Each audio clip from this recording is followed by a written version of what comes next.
JMTV, primeira edição. Oferecimento: Gaúcho Coroado, suave e saboroso. Olá, boa tarde para você. Barreiras da Polícia Militar e SMTT fecham acesso à Ilha de São Luís e monitoram o trânsito nas principais avenidas no primeiro dia do lockdown. A Blitz Urbana fiscaliza o cumprimento do decreto, fechando empresas que não têm permissão para funcionar nesse período. A frota do transporte coletivo foi reduzida pela metade. Os números da Covid-19 no Maranhão, mais 22 mortes, foram registradas nas últimas 24 horas. A doença já chegou a 116 municípios do estado. Uma rede solidária para os profissionais da saúde. Hotéis vão hospedar gratuitamente quem está no atendimento a pacientes com Covid. No quadro Fica a Dica, um médico fala sobre um dos sintomas da infecção pelo coronavírus, a dor de barriga, e como o distanciamento social mudou a comemoração de datas especiais entre amigos e parentes. A partir de agora, aqui no JM1.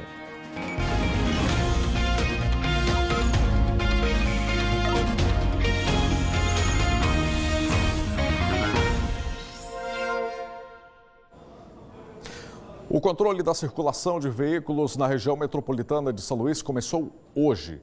Esta é uma das medidas determinadas no decreto que estabelece o lockdown nos 4 municípios da ilha. Agentes da Secretaria Municipal de Trânsito e Transporte vão fazer a fiscalização em 12 barreiras, só na capital, em pontos fixos e móveis. A Polícia Militar também estará com 29 pontos de monitoramento em toda a ilha que vão funcionar durante o dia.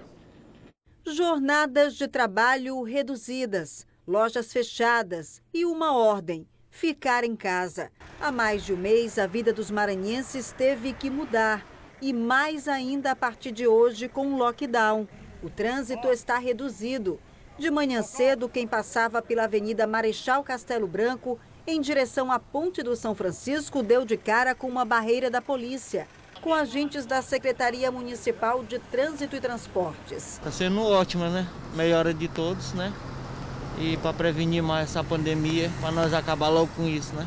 Para seguir adiante, muita gente teve que mostrar documentos. O Carlos estava levando a mãe para hemodiálise e o laudo médico comprovou. Muito bom, né? Os pessoal estão muito compreensivos, ninguém quer atender as obediências, né? Tem que fazer, tem que arrochar mesmo.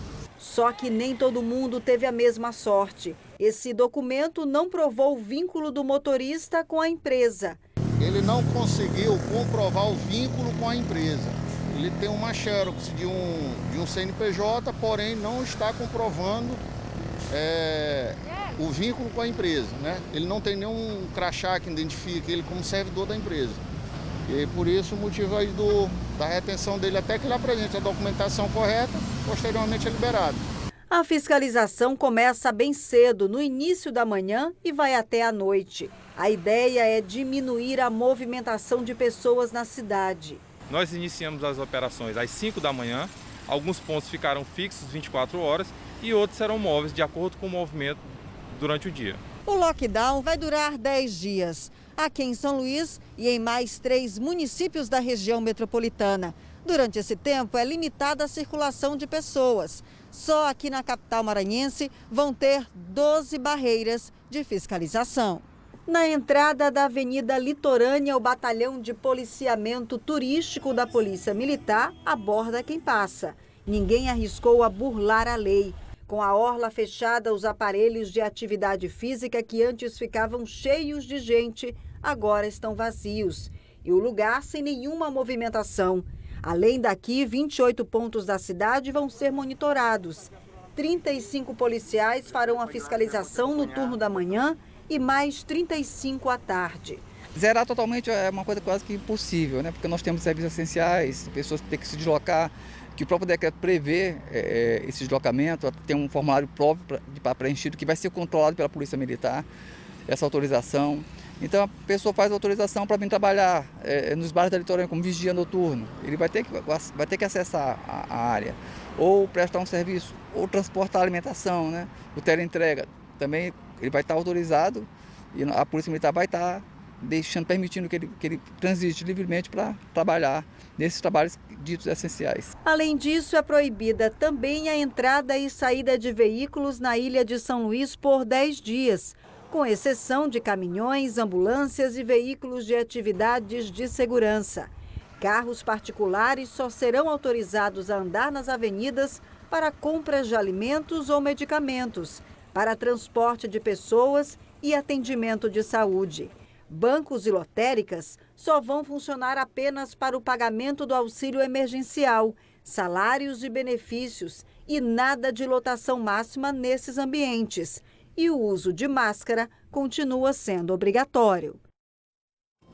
Bem, no primeiro dia de lockdown, pouca gente foi vista nas ruas e algumas pessoas foram encontradas nas paradas de ônibus. A frota foi reduzida e para atender trabalhadores de serviços essenciais. Mas para entrar no coletivo, o uso de máscara é obrigatório. Dona Luísa saiu cedo de casa. Mesmo com quase 80 anos, é a própria aposentada quem precisa resolver os problemas na rua. Não teve jeito. Encarou a espera na parada de ônibus. Só sai necessário. Se é necessário para pegar um remédio para vir. Nem consultar. Amanhã eu tenho que ir lá no Dutra pegar uma receita para não poder pegar remédio. Nas ruas, muito menos movimento que nos outros dias. Ainda assim, era fácil ver muita gente nos pontos de ônibus.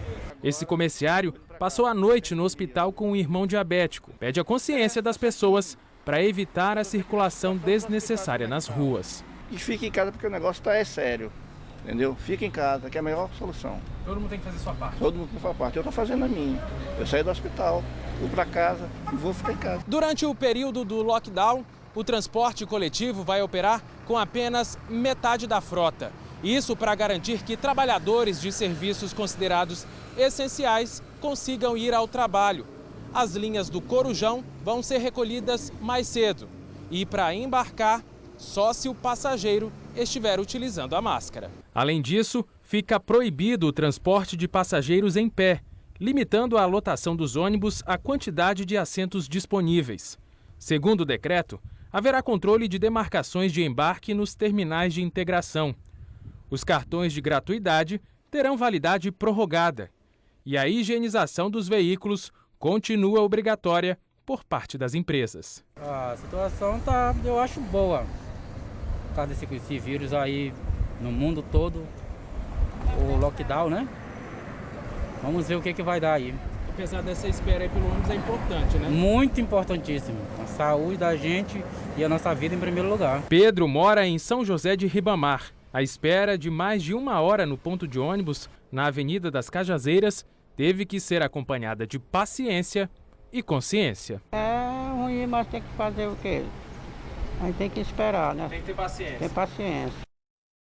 A Rua do Egito, no centro de São Luís, foi interditada para passagem de carros para facilitar a organização da fila na agência da Caixa da Praça João Lisboa. A fila começou a se formar às 5 da manhã de hoje. Durante todo o período de lockdown, as agências da Caixa em São Luís vão abrir mais cedo e funcionar até às 5 da tarde. Desde as 5 horas da manhã já tinha gente na fila do banco.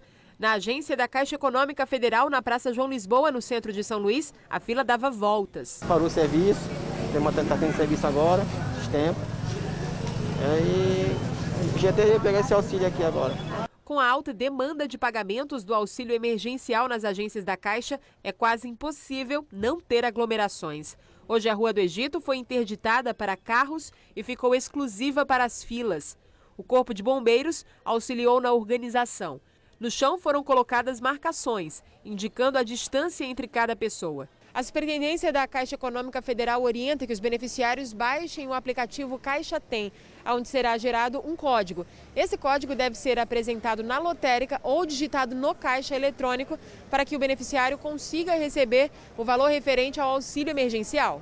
Esse código substitui o uso do cartão. Durante o lockdown da região metropolitana de São Luís, as agências irão abrir mais cedo, a partir das 8 horas da manhã, e estender o atendimento até às 5 horas da tarde. Em Balsas, mais um dia com filas enormes para o pagamento do auxílio emergencial do governo federal. A fiscalização para garantir o distanciamento entre as pessoas foi reforçada, mas ainda tem muita gente ignorando as orientações. Em frente à agência, uma barreira impede a aglomeração das pessoas, porque o acesso é controlado. Mas do outro lado da rua, a fila é enorme.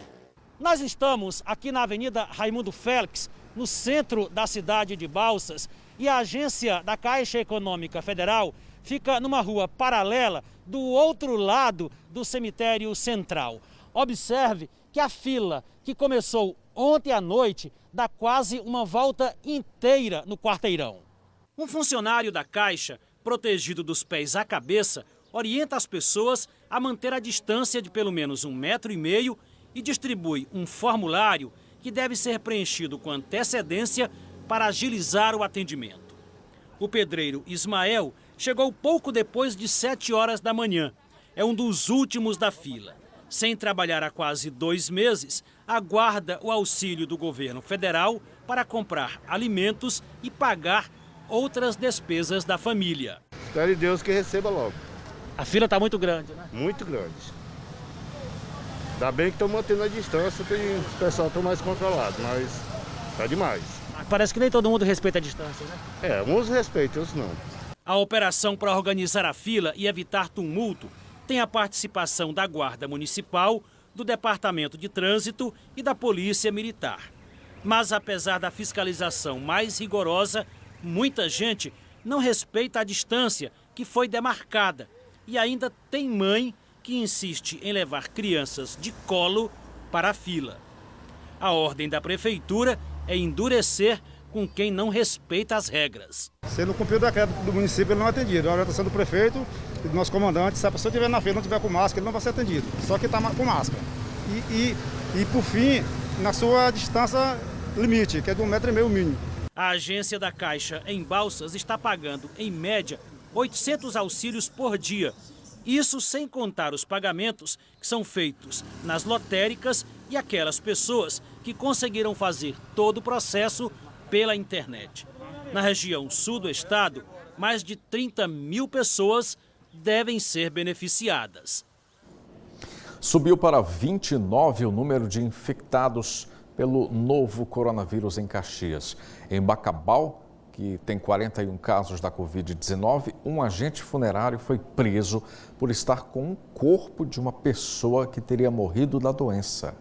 A prisão do agente funerário, que não teve a identidade revelada, aconteceu nesse carro, com o corpo de uma vítima que teria morrido de Covid-19. Não se sabe de onde o corpo da vítima de novo coronavírus foi pego para ser enterrado em Bacabal. A polícia disse que a prisão do agente funerário aconteceu porque ele não estaria cumprindo as normas de segurança estabelecidas pela Vigilância Sanitária no manejo de corpos de pessoas mortas pela Covid-19. E aqui em Caxias, o número de infectados aumentou de ontem para hoje, de 26 para 29. Esse aumento deveria ser mais um motivo para que as pessoas não relaxem no distanciamento social. Mas é o que não se vê nas ruas de Caxias. As aglomerações são cada vez maiores, principalmente na porta de bancos e casas lotéricas. Essas aglomerações fizeram a Procuradoria-Geral do município entrar na Justiça com uma ação para que os bancos adotem medidas que possam reduzir os riscos de contaminação pelo novo coronavírus com base no Código de Defesa do Consumidor. A Justiça entendeu que os bancos são sim obrigados a adotar essas medidas, que incluem água e sabão, álcool e gel e garantir o distanciamento mínimo de 2 metros entre um cliente e outro. E estabeleceu uma multa diária de R$15 mil pelo não cumprimento. O relaxamento no distanciamento social tem sido notado também no SAMU, onde já se registra um aumento no número de pedidos de socorro em acidentes de trânsito, principalmente nos fins de semana. Nos primeiros dias de pandemia, que foi realmente confirmado que essa doença estava no Brasil, as pessoas ficaram realmente muito preocupadas e aderiram ao isolamento social. No entanto, nas últimas semanas, a gente vem percebendo esse isolamento social sendo relaxado e as pessoas saindo mais nas ruas, com mais contato com outras. E a gente percebe também pelo número de acidentes que aumentou. Nos finais de semana a gente não via mais tantos acidentes e agora a gente já está vendo. As ocorrências aumentaram nesse sentido e a gente acredita que seja justamente isso, ao relaxamento do isolamento social. As pessoas precisam entender que a doença existe, que a doença é real, que a doença corre risco de cada vez aumentar. Então a gente precisa entender a necessidade de ficar em casa.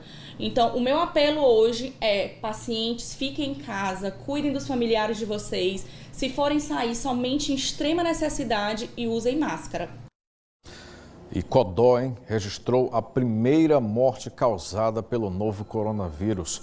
Trata-se de uma mulher de 61 anos de idade.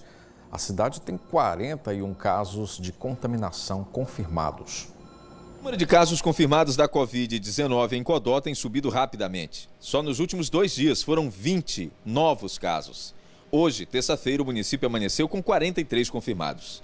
O secretário municipal de saúde entende que o que agravou a situação foi a aglomeração que se registra dia após dia na porta de agências bancárias e lotéricas. Nós tínhamos um controle inclusive sobre os casos confirmados. Era um caso aqui, passava 2 dias, 2 ali, depois diminuía para um caso. Então nós tínhamos aquilo que nós estávamos esperando, nós estávamos controlando. Só que algo potencializou isso, saiu da curva, uma variável no meio dessa situação toda, que foi, de fato, a única explicação é esse acúmulo de pessoas nas filas bancárias. Chegou a época de pagamento de aposentadorias e pensões para idosos, algo que aumenta ainda mais a preocupação das autoridades sanitárias aqui em Codó. Mas temos agora um fator complicador, que é junto com a segunda parcela, junto com essas pessoas que estão se acumulando, os idosos estão se apresentando agora para receber sua aposentadoria, se não me engano, 13º, né? E já é um fator que potencializa o agravamento na situação. É importante dizer que nós tínhamos planejado, por exemplo, aí nós tínhamos planejado 17 casos para a semana passada e foram 31, né? Então nós já estamos com 43 casos, E a situação tende a piorar. A Secretaria Municipal de Saúde confirmou a primeira morte em decorrência de complicações da Covid-19. Trata-se de uma mulher de 61 anos de idade que deu entrada no Hospital Geral Municipal dia 2 de maio às 14 horas. Ela reclamava de dor no peito. Foi internada e testou positivo para novo coronavírus. Na madrugada de hoje, morreu. A primeira vítima de Covid-19 no município tinha, segundo o protocolo de entrada ou de admissão do hospital, hipertensão e também era diabética. Naquele primeiro momento, com falta de ar, nós fizemos a ventilação, a equipe procedeu à ventilação dela, ela equilibrou, ela se estabilizou.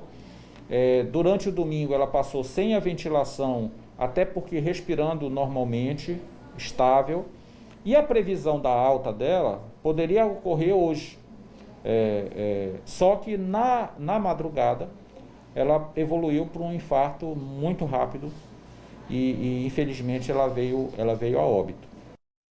Bem, você viu 43 casos confirmados em Codó e a situação é preocupante.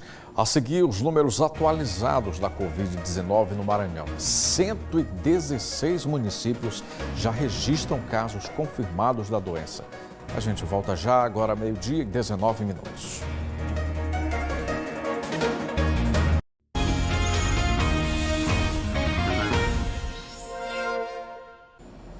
Bem, vamos agora ao vivo ver como está a movimentação de veículos na entrada e saída de São Luís. O repórter Adailton Borba está na BR-135 e fala para a gente agora como fica a fiscalização nesse período de lockdown. Aí, Adailton, boa tarde para você. Oi, Júnior, muito boa tarde para você, boa tarde a todos. A gente está aqui na Estiva, bem pertinho da ponte sobre o Estreito dos Mosquitos, o único acesso terrestre aqui para a ilha de São Luís. E nesse ponto foram montadas 2 barreiras de fiscalização pela Polícia Militar, tanto no sentido de quem sai da ilha de São Luís, como no sentido contrário. A gente vê que caminhões que são considerados aí serviços essenciais, eles estão passando normalmente. Carros de passeio, os policiais militares estão parando, pedindo a documentação, já que tem que comprovar o motivo dessa passagem por aqui. Lembrando que ônibus de viagens intermunicipais e interestaduais também estão proibidos de passar durante todo o período do lockdown. Sobre esse assunto, eu vou conversar com o presidente da Agência de Mobilidade Urbana, a MOB, o Laurence Melo. Ele vai passar essas informações para a gente. Como é que está sendo a fiscalização para esse tipo de viagem? Boa tarde. Boa tarde a todos. Essa operação, ela consiste no cumprimento de uma decisão judicial que impôs o lockdown, o sistema de lockdown dentro da Ilha de São Luís. Então, o governo do estado do Maranhão, juntamente com as prefeituras da Ilha de São Luís, movimentaram, né, essa operação hoje e colocaram aí diversas barreiras nas principais vias de deslocamento da Ilha de São Luís para verificar realmente se está sendo mantida a obediência com relação a essa decisão judicial do lockdown, né? Ou seja, estão autorizados a trafegarem, a transitarem apenas os profissionais de saúde, os profissionais de segurança pública e pessoas, né, relacionadas às atividades essenciais, seja no âmbito particular, no tocante à alimentação ou compra de um medicamento, seja para a prestação de serviços essenciais.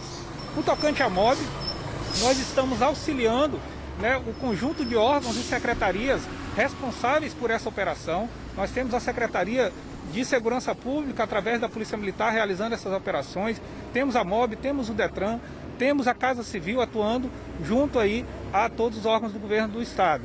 Presidente, aí eu já pergunto para o senhor se de fato essa obediência está sendo cumprida. O balanço que o senhor faz aí dos trabalhos das primeiras horas do lockdown? O balanço é muito positivo. As operações, elas têm verificado a redução no fluxo de pessoas, no fluxo de veículos em toda a Ilha de São Luís. E notadamente com relação às proibições, essas proibições estão sendo obedecidas. Ou seja, não está havendo, né, a saída ou chegada de nenhum ônibus, micro-ônibus ou van que realize transporte intermunicipal ou interestadual com origem ou destino aqui na Ilha de São Luís. Também está proibida o deslocamento de pessoas, né, em determinadas vias, determinadas rodovias estaduais, e foi reduzido o número de viagens do ferryboat. Né, lá há proibição de fluxo de pessoas com relação à Baixada Maranhense, apenas caminhões, ambulâncias, viaturas, profissionais da saúde, da segurança, dos serviços essenciais estão fazendo essa travessia no ferryboat. Também a questão das pessoas que fazem tratamento fora do domicílio, né, como a hemodiálise, é permitida tanto no âmbito aquaviário quanto no âmbito rodoviário. E sobre o transporte semiurbano, a frota está operando com 50% apenas da capacidade. Todos os passageiros têm que fazer a utilização obrigatória de máscaras e a lotação máxima é para passageiros sentados. Não é permitido o transporte de passageiros em pé. No que compete às viagens intermunicipais e interestaduais, essa fiscalização fica a cargo só da MOB ou vocês contam também com a Polícia Militar e com outros órgãos? É uma operação conjunta, como eu disse, são vários órgãos estaduais, órgãos municipais de todas as prefeituras da ilha. Aqui no Estreito dos Mosquitos, nós temos a operação da Polícia Militar. A MOB, ela tem feito a fiscalização volante de todos esses pontos de barreira, e nos demais pontos da Ilha de São Luís há também a operação das prefeituras através das secretarias respectivas de trânsito e transporte. Laurence Melo, presidente da MOB, muito obrigado pelas suas informações aqui no JM1. Obrigado e fique em casa. Júnior, eu volto com você. A gente continua aqui acompanhando a movimentação no único acesso terrestre pela BR-135 aqui à Ilha de São Luís. Eu volto com você. Obrigado, Adailton. Bem, um movimento em São Luís e Imperatriz vai garantir a hospedagem de graça a profissionais da saúde que estão trabalhando na linha de frente dos hospitais.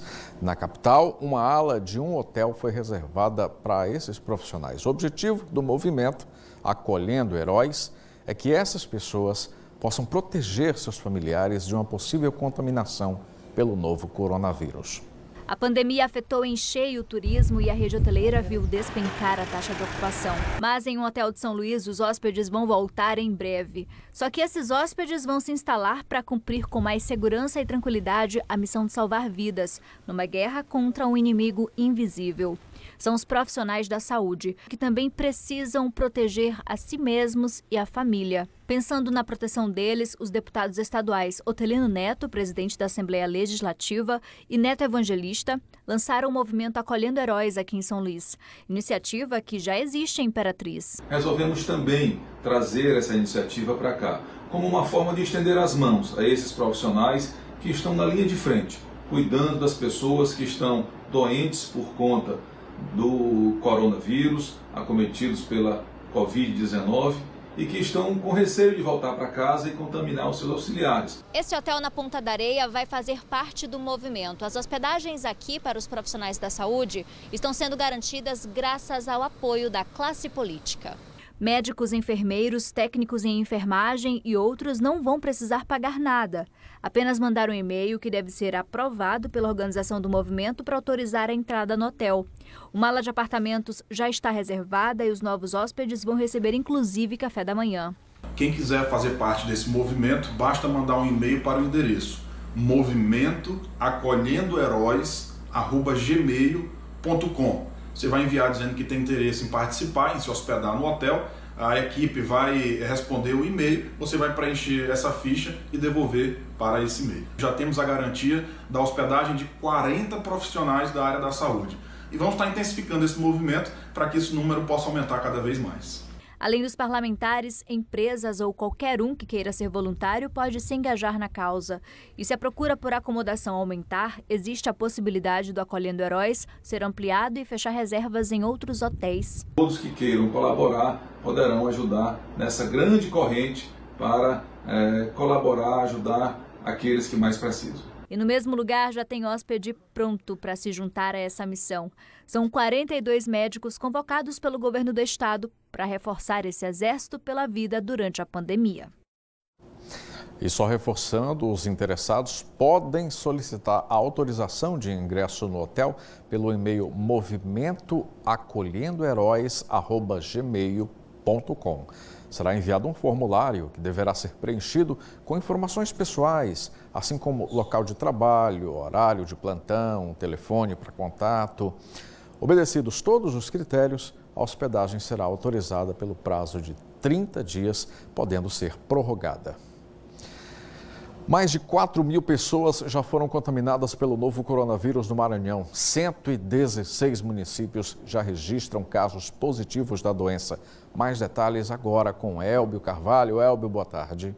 Boa tarde, Júnior, e a você ligado aqui no JM1. O novo coronavírus avança no Maranhão. Já passou da metade dos municípios.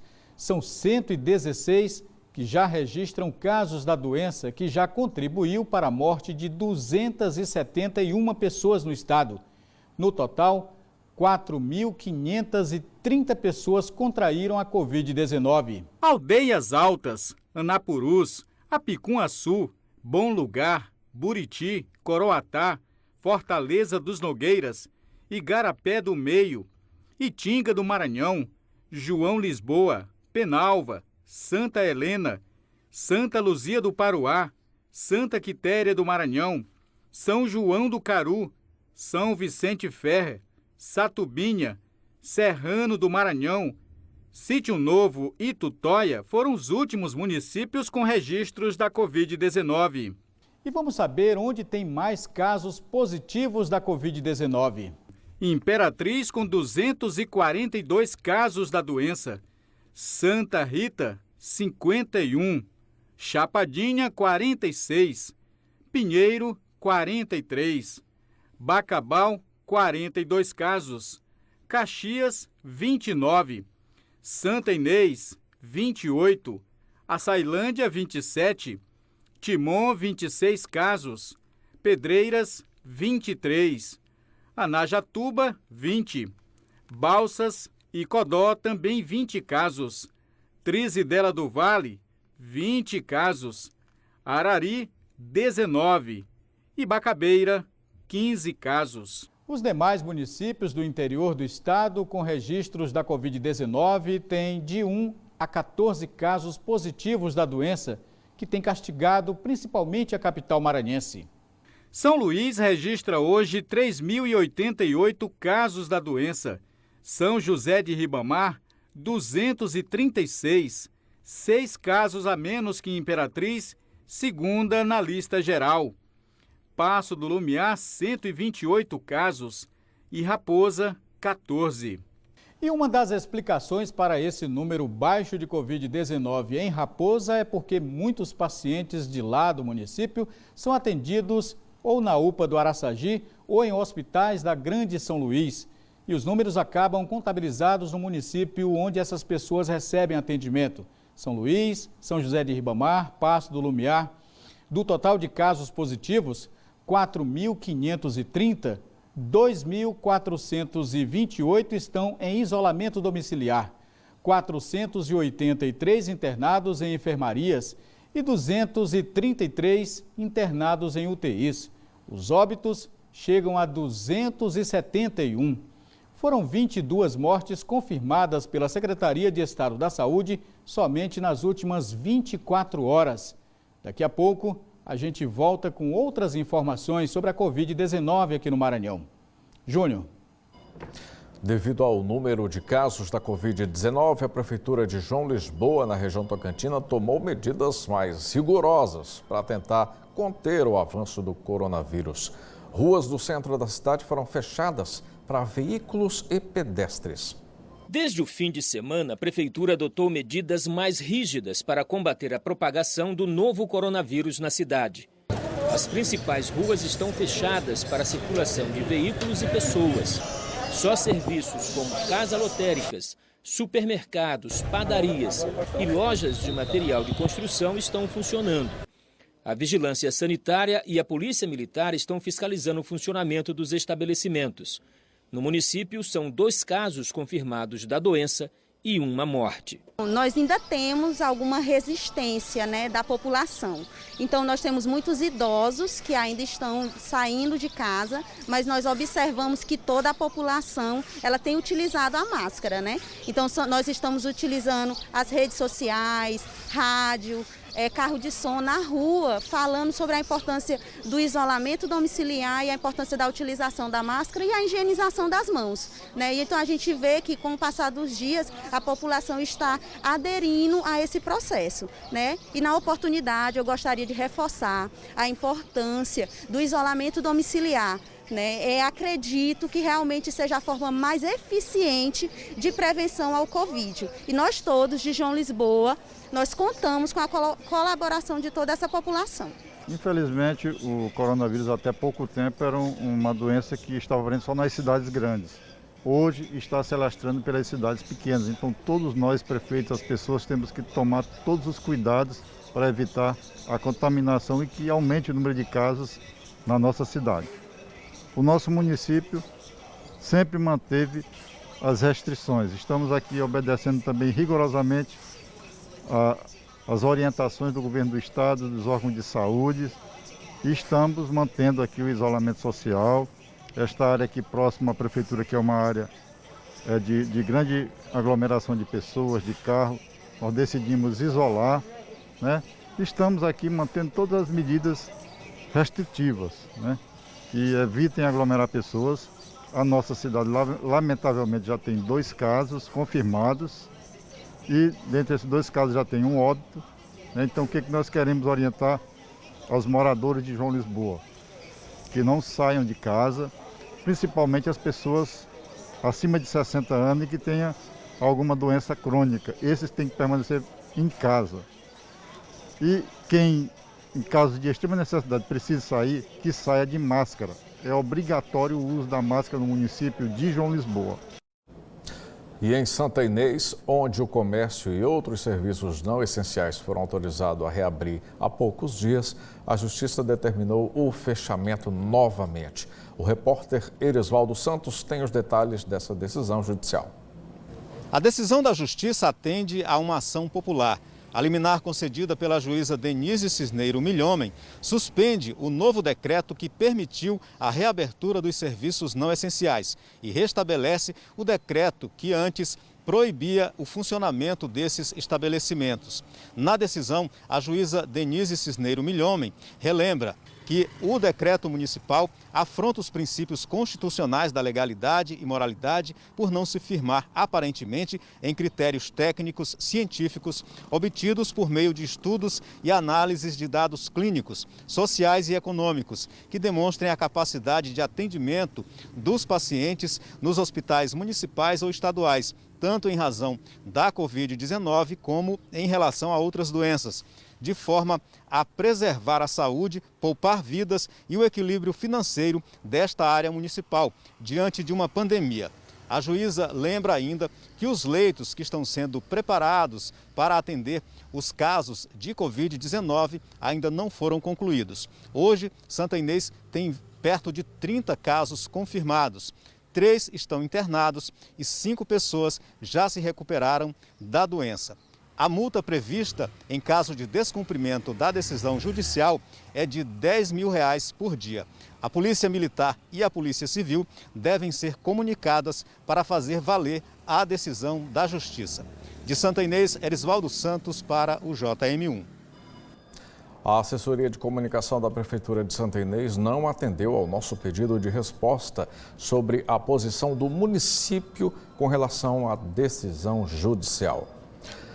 Por causa da pandemia, escolas particulares de Balsas apostam na tecnologia para que os alunos não percam conteúdo do segundo semestre. Já estamos quase no meio do ano e o segundo bimestre letivo agora que vai começar. Nessa escola particular, o material didático está sendo entregue no sistema Drive-Thru aos estudantes para o reinício das aulas em casa. As aulas pela internet têm sido a solução encontrada pelas escolas particulares para que o ano letivo não fique prejudicado. Porém, o nosso trabalho ele continua sendo feito com excelência no sentido de trazer para os nossos alunos o conteúdo didático através de videoaulas, de plataformas adaptativas. Professores do sistema de ensino que nós temos, eles ministram videoaulas. Os nossos professores também ministram videoaulas.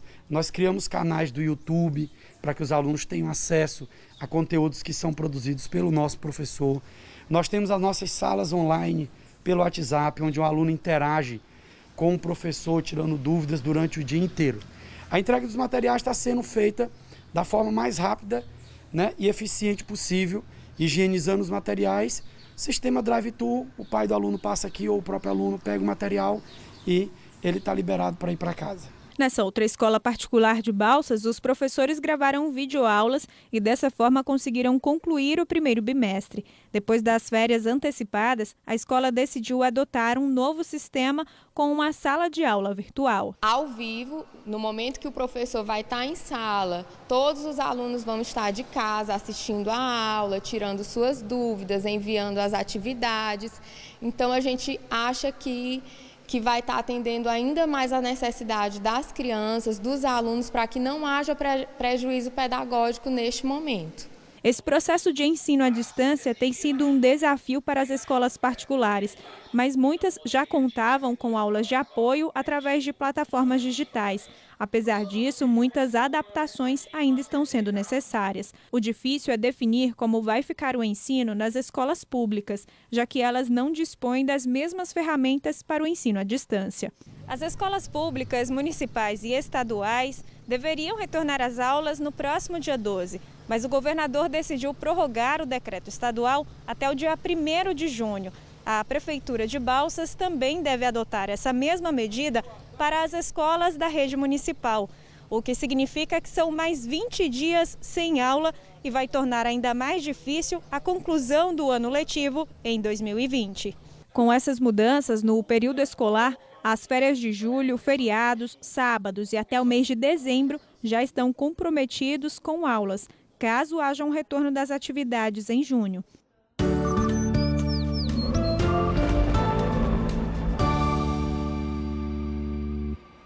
Vamos ver como fica o tempo hoje em São Luís e algumas cidades maranhenses. Vamos lá, na capital, mínima de 23, tempo com previsão de chuva. Em Esperantinópolis também, previsão de chuva mais durante a noite. Pedro do Rosário, tempo nublado com mínima de 24. Em Timon, variação entre 24 e 33. Buriti Bravo com previsão de chuva e a mínima por lá com 22 graus. Após o intervalo, o Fica a Dica fala hoje de um dos sintomas da Covid-19, a dor na barriga. A gente volta já 12h e 42 minutos.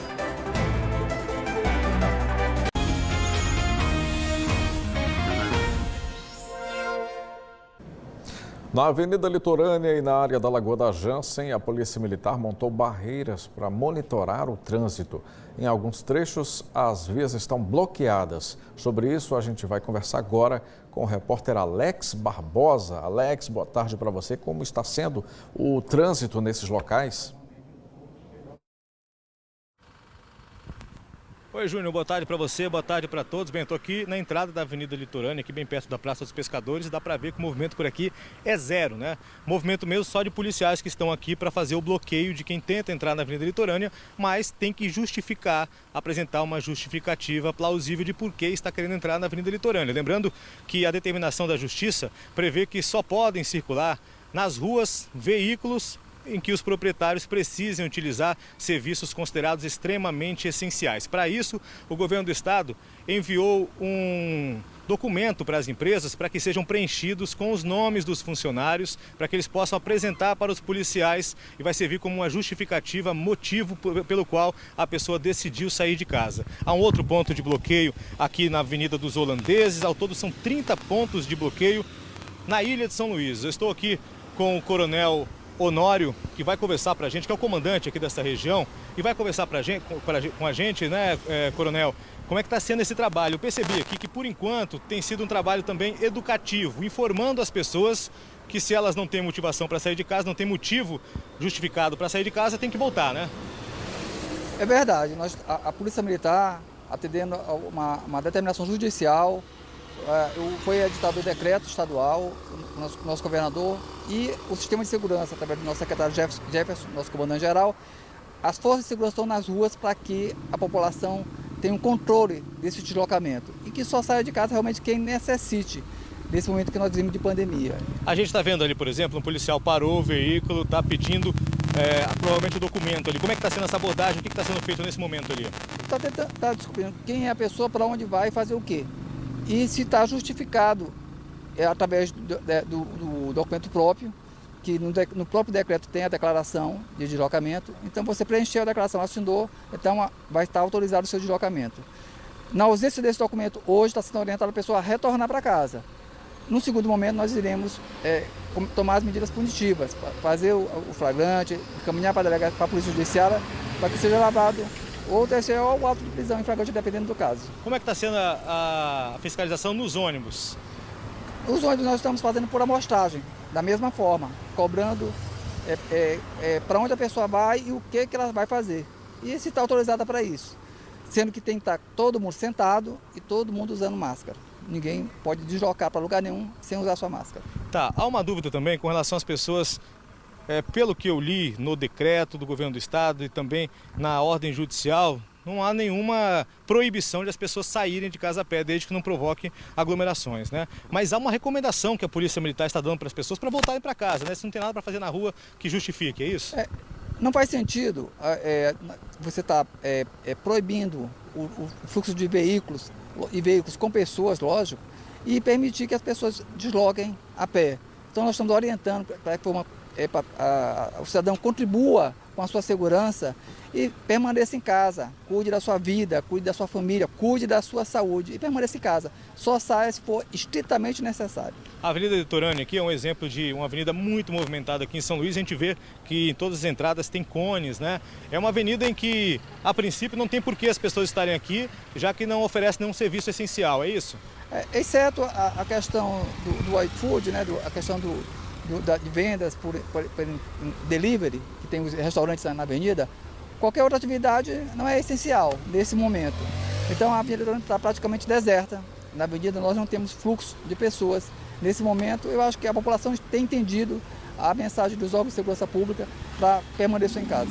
Muito obrigado pelas informações, e é isso, as pessoas têm entendido e têm que entender mesmo que essa foi uma medida tomada a pedido do Ministério Público justamente para tentar reduzir a quantidade de casos, a quantidade de mortes e também a ocupação dos leitos de UTI, que como a gente viu aí no decorrer da nossa programação, na semana passada chegou a atingir 100% de ocupação nos leitos de UTI, uma situação realmente muito preocupante, e agora não está muito distante disso. 96% dos leitos da capital estão ocupados dos leitos de UTI. É preciso as pessoas terem consciência, ficarem em casa e só saírem se for necessário, e a polícia está aí nas ruas para fiscalizar, com 30 pontos de fiscalização na Ilha de São Luís. Júnior. Muito bem, obrigado, Alex. O turismo maranhense já sente os efeitos da pandemia da Covid-19. Em Barreirinhas, hotéis e pousadas estão vazios e já há registro de uma morte no município provocada pelo novo coronavírus. Vamos voltar com o Elbio Carvalho. O mundo inteiro sofre as consequências do novo coronavírus. A saúde e a economia são os setores mais afetados. Aqui no Maranhão não é diferente. Em Barreirinhas, conhecida como a Porta dos Lençóis Maranhenses, onde é grande o fluxo de turistas o ano todo, já se percebe o impacto na economia local.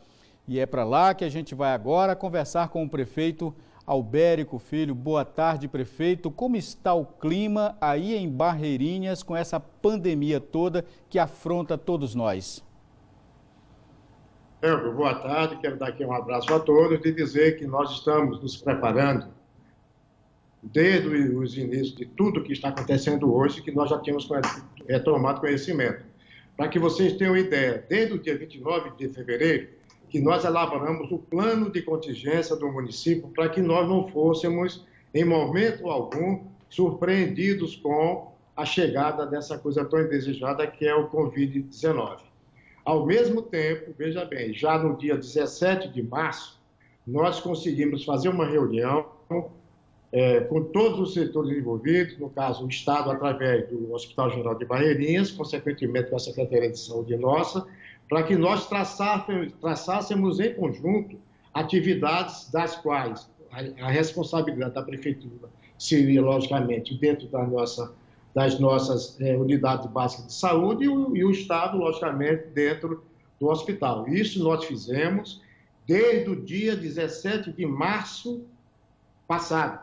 Ao mesmo tempo, já no dia 19, nós começamos a fazer a captação de nossas equipes como um todo, para que a gente pudesse não só capacitá-los, mas também pudéssemos, no caso, preparar a todos os nossos agentes dessas ações através de máscaras, através de luvas, através do álcool gel, enfim, de todo esse aparato que se faz necessário para que a gente contenha, consequentemente, e iniba ao máximo também a proliferação desse vírus. No caso de internação de pacientes, como está essa estrutura em Barreirinhas que tem que atender, inclusive, as pessoas de outros municípios que procuram atendimento na cidade?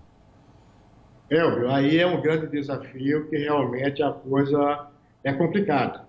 Por que nós ampliamos o atendimento para mais 4 unidades básicas de saúde? Para justamente esvaziarmos o hospital.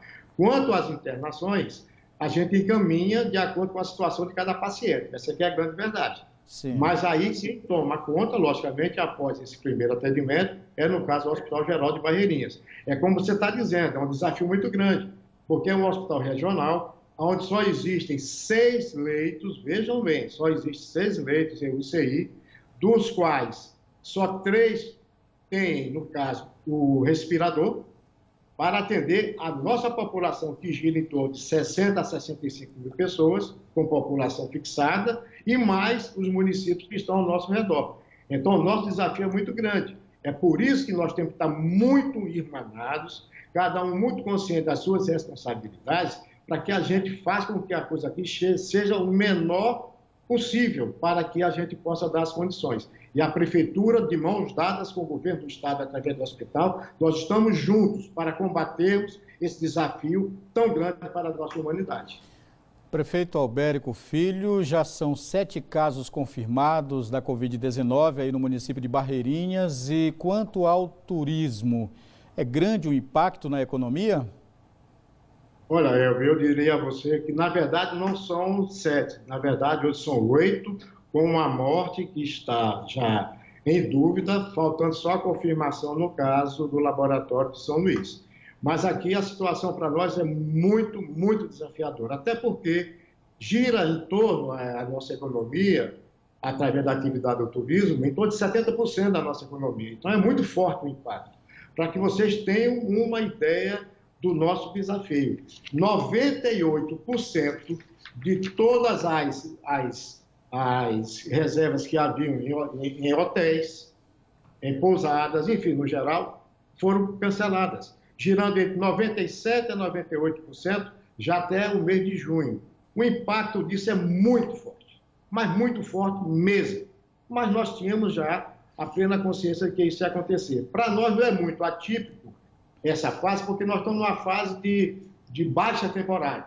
A alta temporada começaria a partir de junho, coisa que nós não vamos ter. O nosso calendário está totalmente comprometido, mas nós temos que nos preparar para enfrentarmos isso com competência, com responsabilidade, e nós, com todos esses desafios, viu, Elvio? Nós estamos aqui com todas as obras de infraestrutura, dando continuidade a ela. A gente agradece a sua participação aqui no JM1, prefeito. Quero fazer aqui um agradecimento público a todo o nosso setor de saúde, à Polícia Militar, aos bombeiros, a todos. Nós aqui estamos irmandados para que a gente possa, consequentemente, dar uma resposta muito positiva do Poder Executivo Municipal para que a gente tenha melhores qualidades de atendimento aqui dentro. O desafio é grande, mas nós precisamos do apoio de todos. Eu agora mesmo, ao chegar aqui na Prefeitura, já vi várias e várias pessoas usando máscaras. Isso já é um ganho muito importante, porque eu acredito que a máscara agora é a força mais forte para contermos a evolução dessa doença. Muito obrigado mais uma vez ao prefeito Albérico Filho da cidade de Barreirinhas. Uma boa tarde para ele e para toda a equipe. O município de Barreirinhas, segundo o IBGE, tem 61.621 habitantes. Júnior.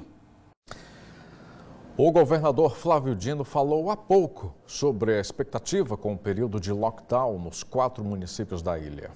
A nossa avaliação é altamente positiva, porque estamos vendo uma adesão espontânea da imensa maioria da sociedade, além de termos tido efetividade nos pontos de fiscalização e controle. Muito seguramente teremos a ampliação do distanciamento social necessário para que possamos prevenir novos casos de coronavírus e vamos, portanto, manter esse trabalho durante os próximos 10 dias, porque sabemos que as semanas epidemiológicas mais difíceis estão por vir no país inteiro, também no nosso estado, daí porque acreditamos que esta avaliação inicial, em que há a participação, o engajamento da sociedade, indica que estamos na direção correta. Apesar da boa adesão da população ao uso das máscaras, infelizmente, tem muita gente que está descartando o material do jeito errado. Já está comprovado pelas autoridades de saúde que as máscaras protegem não só quem usa, porque impedem que as gotículas de saliva se espalhem com facilidade pelo ar, a ponto de contaminar as outras pessoas. Por isso, muitos estados e municípios decretaram o uso obrigatório como forma de conter a pandemia do coronavírus. As de tecido são as mais recomendadas, porque podem ser lavadas e duram muito mais tempo. Agora, o que as pessoas precisam saber é o que fazer com as máscaras que não vão ser mais usadas, em especial as descartáveis. Jogadas assim de qualquer jeito, as máscaras podem contaminar muita gente, principalmente os trabalhadores da limpeza que precisam recolher esse material das ruas. Apesar do risco, esse descarte errado é visto diariamente. Em Santa Inês, basta uma volta pelas ruas para se encontrar máscaras jogadas pelo chão. Ana Paula sabe que todo cuidado é pouco. Eu acho que o melhor é usar o que a gente usa de pano, né, que é lavável, quando secar você passar. Agora, o descartável, eu acho correto você colocar dentro de uma sacolinha ou embrulhadinho em um papel e descartar ali no seu lixo. Como eu ando muito na rua do comércio, eu vejo muito jogado no chão, né? E tem gente que varre, que limpa. Aí eu acho que, em vez de proteger outras pessoas também, né? Então, eu acho que o certo é você chegar em casa, descartar no seu lixo, dentro da sacolinha, para ninguém ser contaminado. Pensar no próximo também. O UTE procura seguir as orientações que acompanha nos noticiários. Pega aqui no elástico, né? Chegar em casa e bota no saco plástico, mas joga no lixo.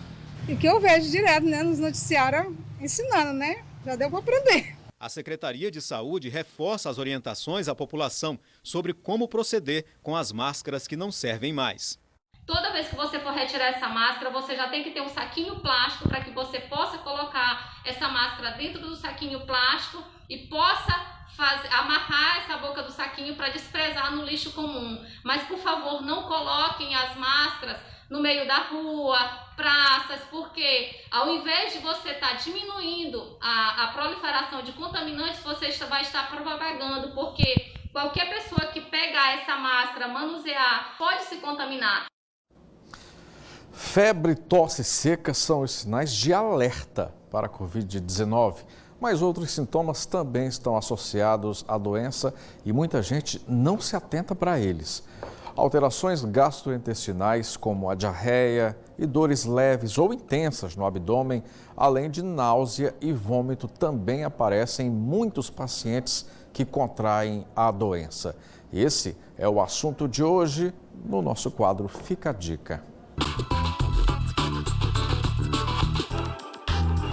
No Fica a Dica de hoje, vamos mostrar que além dos sintomas típicos como febre e tosse, a Covid-19 também pode apresentar dor abdominal e diarreia. Quem vai dar mais detalhes sobre os sintomas gastrointestinais do novo coronavírus é o médico Roclides Lima, cirurgião bariátrico e do aparelho digestivo.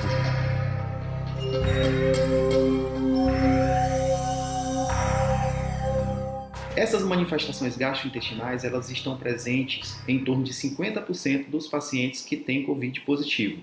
Os principais sintomas são a falta de apetite, em torno de 80% dos casos, a diarreia, em torno de 29% dos casos, e a dor abdominal, náuseas e vômitos, em torno de 5% dos casos. O especialista explica que os sintomas gastrointestinais merecem atenção e podem ser sinais de infecção pelo novo coronavírus. Em alguns casos, podem até ser os únicos sintomas manifestados pela doença. É importante chamar a atenção para esses sintomas, essas manifestações atípicas do Covid-19, principalmente para aquelas pessoas que entraram em contato com o paciente confirmado ou suspeito de Covid-19 e que comecem a aparecer esses sintomas. Caso você manifeste esses sintomas, ficar realmente ligado para a possibilidade de ter adquirido o Covid-19.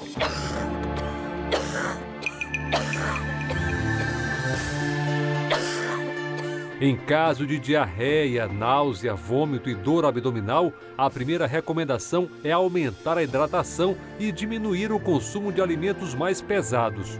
Essa pessoa deverá ficar em casa e tentar fazer uma hidratação oral à base de sucos, água de coco e chás, e o consumo de analgésicos do tipo paracetamol ou antiespasmódicos do tipo Buscopan. O aparecimento de um sintoma gástrico não é motivo para ir ao hospital. A orientação é a mesma para quem tiver com qualquer sintoma. Só procure o hospital se o caso for grave.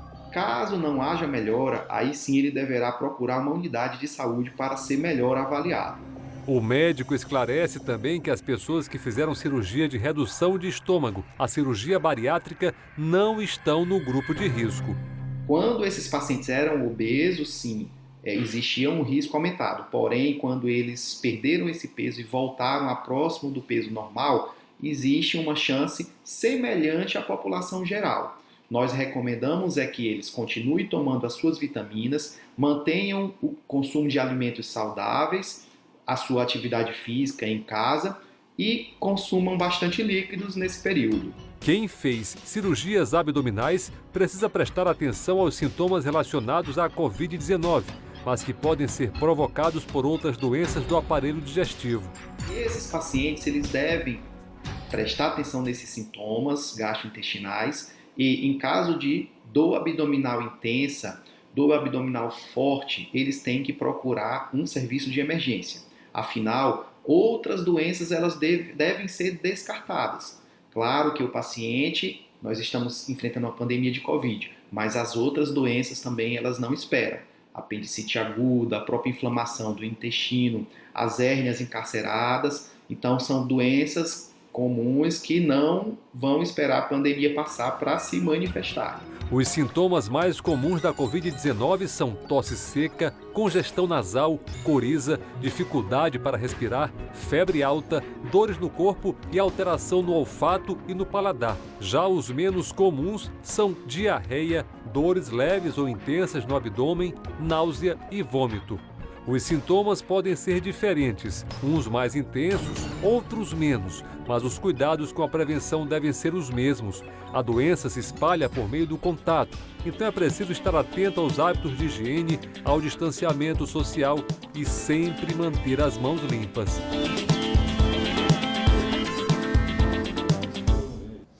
A seguir, notícias do esporte no Maranhão e no Brasil.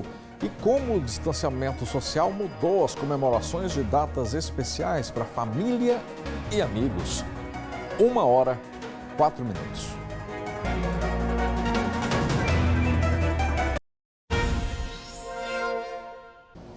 A garotada do Futebol 7 conta os dias para a volta das competições. Mas antes dessa ansiedade, existe a consciência dos jovens jogadores sobre os cuidados a se tomar nessa época de pandemia.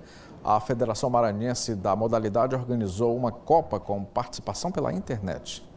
Uma modalidade que chegou e rapidamente conquistou praticantes em São Luís, especialmente com a garotada. O Futebol 7 está com 3 anos de competições em sequência na capital, rendendo também participações em torneios pelo Brasil afora. A cada disputa, uma intensa vibração que vem também das famílias que acompanham os jogos. Mas toda essa alegria teve que dar uma parada. E aí foi essa a ideia da Federação Maranhense de Futebol 7 para ter uma atividade mesmo na paralisação, uma Copa Kids de futebol virtual. As inscrições foram abertas e vários clubes já confirmaram participação. Bom, a ideia de fazer uma Copa Kids virtual surgiu num grupo de Zap de presidentes de federações, né? Lá foi colocada essa ideia, alguns estados já estão fazendo e o estado do Maranhão não podia ficar de fora. Então a gente trouxe para cá para o Maranhão também, é bem simples, vai ser por votação no site, né, da federação, no www.fut7ma.com.br. Lá você vai estar votando e podendo acompanhar também como está a votação. Então vão ser 4 grupos de 4, né, classificando 2 de cada chave. E os 2 melhores vão começar o mata-mata. Isso para motivar mais a garotada, né, para poder interagir com os pais, com quem acompanha o trabalho do Futebol 7. A gente resolveu fazer essa Copa. Já uma disputa decidida mesmo em campo neste ano foi essa da final em fevereiro da Taça Maranhão categoria Sub-12. O Grêmio venceu o Palmeirinha e levou o título. Jean e Mariano, que marcaram gols na decisão, agora mandam recados sobre a ansiedade que cerca a paralisação por conta da pandemia. Olá pessoal, quem fala aqui é o atleta Jean Gesso da equipe do Grêmio Maranhense. Estou aqui para falar para vocês que eu estou bastante ansioso para voltar logo às minhas atividades. E também, mas nesse momento eu também tenho que cuidar da saúde da minha família e mantendo o isolamento social e também a higienização. Se cuidem! Oi, meu nome é Mariana, sou atleta do Sub-13 do Grêmio Maranhense e do Cruzeiro de São Luís. E durante esse tempo de quarentena, estou sentindo muita falta dos treinos, das competições e da convivência com os amigos. Porém, esse momento é de cuidar da nossa saúde. Então, vamos lavar bem as mãos, usar álcool em gel e quando sair de casa, usar máscara. Valeu? Se a garotada dá o exemplo nos cuidados, os marmanjos não podem ficar atrás. Por isso, a Federação Maranhense espera o momento certo para poder retornar às atividades da temporada. A Federação espera, né, que isso passe logo, que passe essa questão dessa pandemia logo aí. Eu acredito que na visão da Federação é muito otimista, né? Eu acredito que junho ou julho a gente já deve voltar às competições, isso, claro, seguindo as ordens do médicas, né, e do pessoal da saúde e do governo do estado também, liberando para esses eventos, né? Então, assim que for liberado, com certeza o Futebol 7 já está se planejando para essa volta. Desejo muita boa sorte a todos aí, fiquem em casa e se precisar sair, use máscara. Jogadores profissionais de futebol pedem para serem ouvidos sobre as mudanças de leis que envolvam a categoria num projeto que tramita na Câmara dos Deputados. Esse é um dos assuntos do bloco de esporte do GE Nacional. Alex Escobar. Olá, boa tarde para você. Hoje a gente começa as notícias do esporte com uma tristeza. Morreu o Jorginho, funcionário mais antigo do futebol do Flamengo, que fez parte, inclusive, de todos os títulos mais importantes do clube. Ele estava com a Covid-19. Jorge Luiz Domingos, no Flamengo, era só o Jorginho. Do sorriso fácil, querido por todos. Os massagistas normalmente tratam a gente, jogadores, como a gente fosse um parente, né? E o Jorginho era um desses, né? Tratava a gente realmente com um carinho muito especial, sempre com aquele sorriso estampado na cara, com um profissionalismo e uma ética muito grande. grande perda nós tivemos. Realmente era um cara muito especial, muito alegre, um cara com um coração enorme, uma tranquilidade imensa também e que vai fazer muita falta no nosso dia a dia. O Flamengo lamentou a morte do seu mais antigo funcionário do departamento de futebol. Os atletas do atual elenco também homenagearam Jorginho nas redes sociais. Jogadores que chegaram recentemente, mas que sempre respeitaram e admiraram a história do massagista no Flamengo. Jorginho tinha 68 anos, fazia parte do grupo de risco do novo coronavírus. Ele ficou internado 2 semanas com a Covid-19. Não estava trabalhando, porque o Flamengo está com as atividades suspensas, ainda na fase de planejamento da volta dos treinos de futebol, seguindo protocolos rígidos. Jorginho foi campeão por onde passou. Na seleção brasileira, estava na comissão técnica do Penta, em 2002. No Flamengo, viveu todos os títulos brasileiros, o Mundial e as 2 Libertadores, em 1981 e no final do ano passado, em Lima. Bicampeão é emoção fora de série, né, cara? Pô, só papai do céu mesmo que sabe, né? A alegria e a empolgação que a gente estamos aqui. Em um vídeo divulgado pela Federação Nacional de Atletas Profissionais de Futebol, jogadores como Everton Ribeiro e o Diego do Flamengo, Castan do Vasco, Felipe Melo do Palmeiras e de vários outros times também pediram para ser ouvidos sobre mudanças de leis que envolvam a categoria. Tem um projeto em tramitação na Câmara dos Deputados que propõe mudanças na cláusula de indenização por quebras de contrato. Entre outros pontos, também trata da suspensão das cobranças do Profut, aquele programa de refinanciamento das dívidas dos clubes. Nesse vídeo, jogadores também pedem segurança na volta das atividades do futebol. Vamos ver um trechinho. O povo brasileiro ama e quer o futebol de volta. Nós também amamos e queremos voltar. Nossas famílias precisam de nós. Somos todos pelo trabalho, mas precisamos pensar na saúde de todos nós. Trabalho seguro, grandeza da nação. Com fé, venceremos essa partida juntos. Os clubes paulistas oficializaram o acordo de só voltar aos treinos em conjunto, para não criar uma concorrência entre os times, né? Numa videoconferência com a Federação Paulista de Futebol, eles decidiram não estabelecer uma data para o retorno e aguardar a liberação das autoridades. O decreto de isolamento social no estado de São Paulo vai, por enquanto, né, até o dia 10 de maio. Já em Porto Alegre, a Prefeitura autorizou algumas atividades e o Internacional, por exemplo, voltou aos treinos. Já teve movimento no centro de treinamento hoje de manhã. Os jogadores vão fazer exercícios em pequenos grupos, sem contato físico e somente ao ar livre. Ontem eles fizeram testes para a Covid-19 e, de acordo com o clube, todos eles estão aptos para voltar aos treinos. O Grêmio também tem trabalhos previstos para hoje. A Liga Nacional de Basquete anunciou que a temporada do NBB está encerrada e não vai ter um campeão oficial. A decisão foi por unanimidade dos 16 clubes que participam do Novo Basquete Brasil. As partidas estavam suspensas desde o dia 15 de março. Ainda sobre basquete, a Clarissa, que é pivô da seleção brasileira, transformou o treino em casa numa atividade para a família toda. Bolas em dobro. Já as companheiras de time estão em falta. A pandemia interrompeu um momento especial da Clarissa, jogadora do Lyon. Estava em primeiro lugar no campeonato francês e ia jogar a final da Copa da França. O time pertence ao Tony Parker, que na NBA, a Liga Americana, foi ídolo do San Antonio Spurs. Logo que o campeonato foi paralisado, ele liberou as atletas. Na emergência de, alguma atleta ficar impossibilitada de voltar para casa, ele liberou. Eu vim pro Brasil sem saber se o campeonato ia voltar ou não. Não voltou. Os campeonatos por lá foram cancelados e a temporada não vai ter campeão. E é aqui no quintal da minha casa, que virou quase um centro esportivo, que eu treino com a minha mãe, com a minha avó e com a minha tia. Donazinha, a tia, 59 anos. Dona Edeusuíta, a vovó de 83. E Dona Carmen, a mamãe de 63. Tudo começou com exercícios que uma amiga da Clarissa, professora de educação física, passou para a família. Uma maravilha, sabe por quê? Porque aí a vela não fica encravada, vai ficar em pezinha durinha. E enquanto a Clarissa cumpria a planilha dela, enviada pelo preparador físico do clube, teve uma ideia. Olhei pra bola e falei, ok, vamos treinar com a bola então. Aí eu não tinha contato nenhum. Primeira vez foi com ela. Amei. A sua bola tá velha, a véia mandou ver. Tentei passar para elas algumas coisas assim, tipo, bola brincadeira com a mão, bola por trás das costas.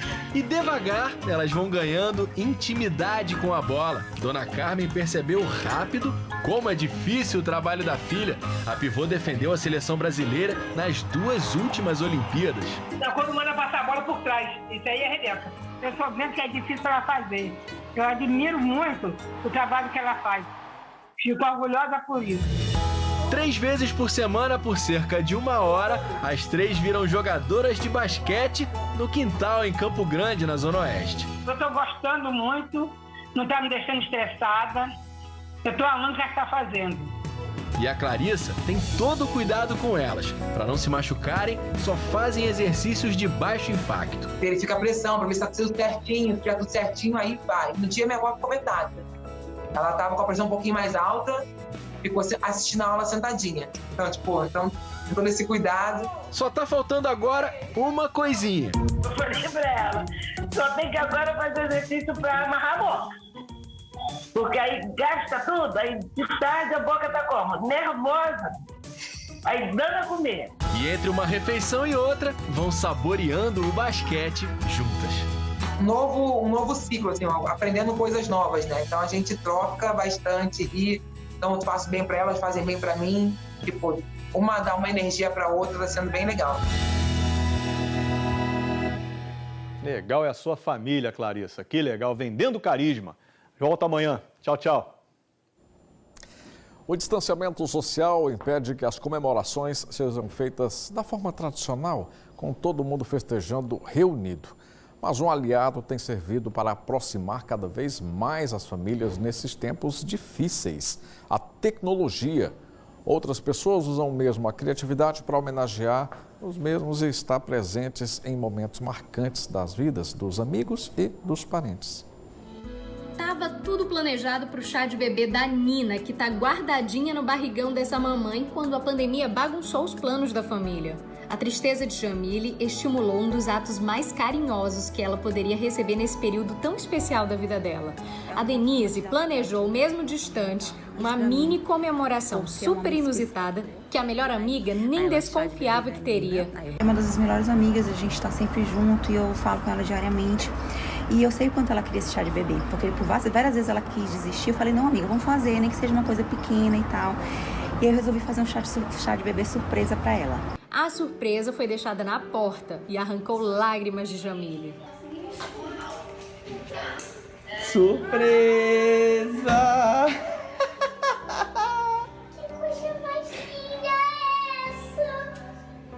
Denise aguardava no carro a reação da amiga, que, claro, não poderia ser diferente. Sentimento de gratidão. Obrigada, amiga! Ter momentos como esse de demonstração de carinho e de amor, de forma genuína de pessoas que me amam, no caso a minha amiga, minha melhor amiga, Denise, reaquece o coração, faz a gente lembrar de que tudo vale a pena, de que daqui a pouco a gente vai estar se abraçando de novo, daqui a pouco a gente vai estar se beijando de novo, daqui a pouco Nina tá nos meus braços e eu vou poder receber toda a minha família e todos os meus amigos em casa.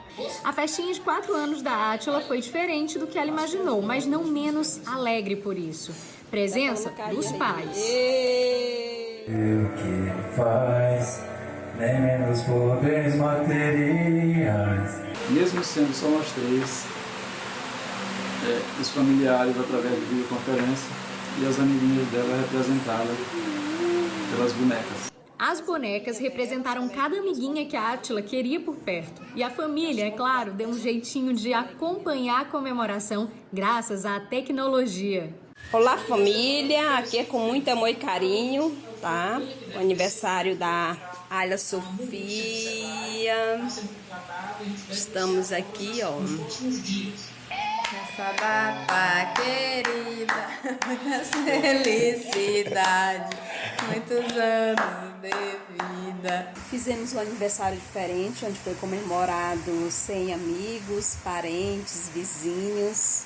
Alguns familiares participaram através de videoconferência e foi muito importante para ela ficou muito feliz.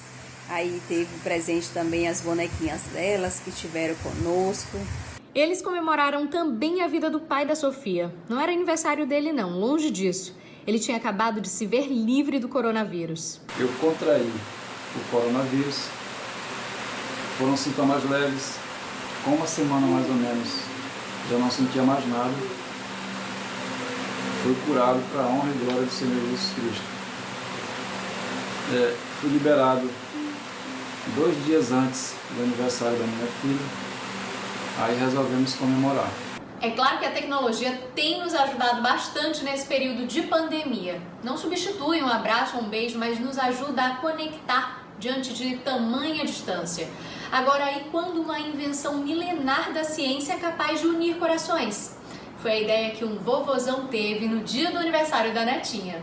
Com um telescópio, o vovô coruja, o Antônio, pôde acompanhar os parabéns da netinha Maria Luísa na varanda da casa dela e, claro, matar a saudade que tá grande. Nós fomos, tá certo? No café da manhã nós fomos cantar os nossos parabéns, né?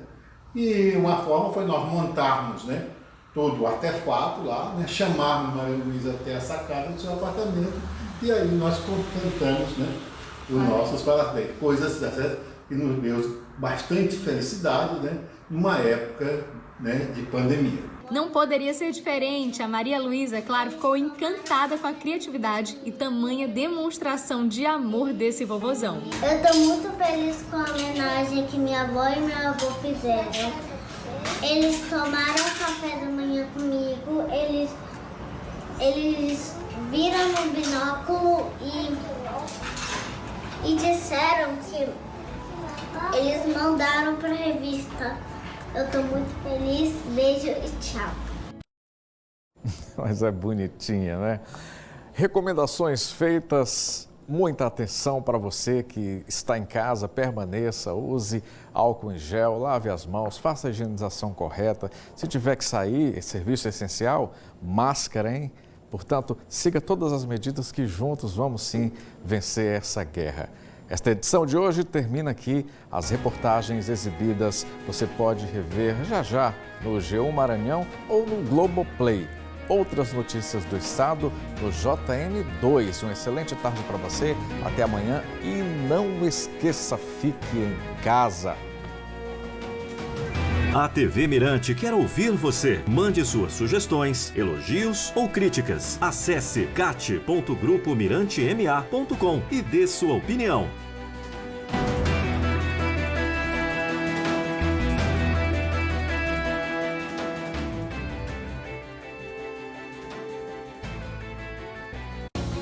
JMTV, primeira edição.